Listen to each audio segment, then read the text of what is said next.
ফেরেশতা থাকবে না, একবারে শেষ হতে হতে আজরাইল নিজেকে নিজে শেষ করে দিবে। কথা ঠিক কি?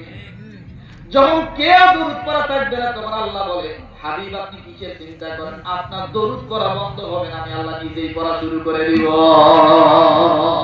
এই জন্য ইন্নাল্লাহা ওয়া মালাইকাতাহু ইউসাল্লুনা আলান নবী ইয়া আইয়ুহাল্লাযীনা আমানু সাল্লু আলাইহি ওয়া সাল্লিমু তাসলিমা।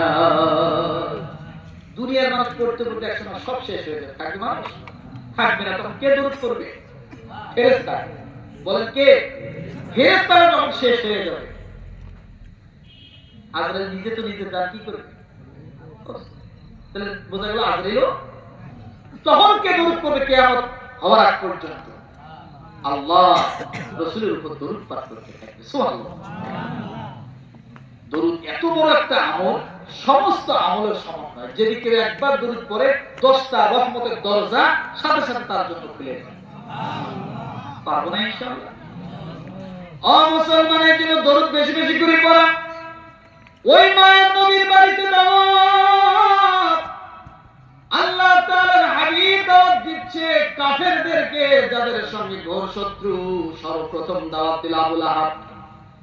আবু লাহাব এবার বুদ্ধি গোটাইতেছে, আজকে এমন খাওয়া খাবো, একাই সব খাইয়ে সাফ করবো, দেখি আবু জেহেল যে খাবার দেয় কোথা থেকে তাই দেখবো, আজকে এমন অপমান করবো, জনমের শিক্ষা দিব।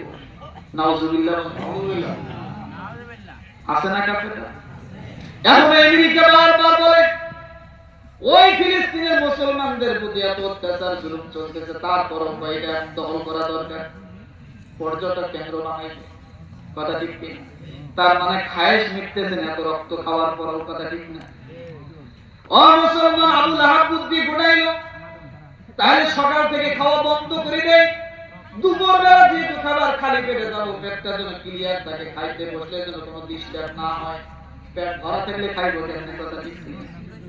আল্লাহ নবী দাওয়াত দিয়ে চলে গেলেন আবু জেহেলের বাড়িতে। আবু জেহেল দাওয়াতের কথা শুনে আশ্চর্য হয়ে গেছে। কও কি, তুমি নিজে খাবার পাও না? তোমার বাড়িতে 15 দিন চুলা জ্বলে না, তুমি আবার আমারে আসছো দাওয়াত দিতে, খাওয়াইবে কি? কয় এক পোয়া আটা আর হলো একটা মুরগি। আবু জেহেল কয় আর কাউরে দাওয়াত দিছো নাকি? কয় দেই নাই, কেবল একজন দিয়েছে, আপনি হলো 2 জন, আরো আছে 38 জন বাকি। আবু জেহেল কয় এটা পাগল, যা ছিল তার উপরে ডাক দিয়ে বলে আচ্ছা ঠিক আছে যাও। আবু জেহেল বুদ্ধি গোড়াচ্ছে, আজকে তোর জনমের মতো শিক্ষা দিব, কি খাওয়াবি তাই দেখবো, বসাবো কোথায়? মাত্র 10 ফিট ঘর, 8 ফিট চওড়া রসুলের ঘর। রসুলের ঘর কয় ফিট? লম্বা 10 ফিট, পাশে কয় ফিট? 8 ফিট।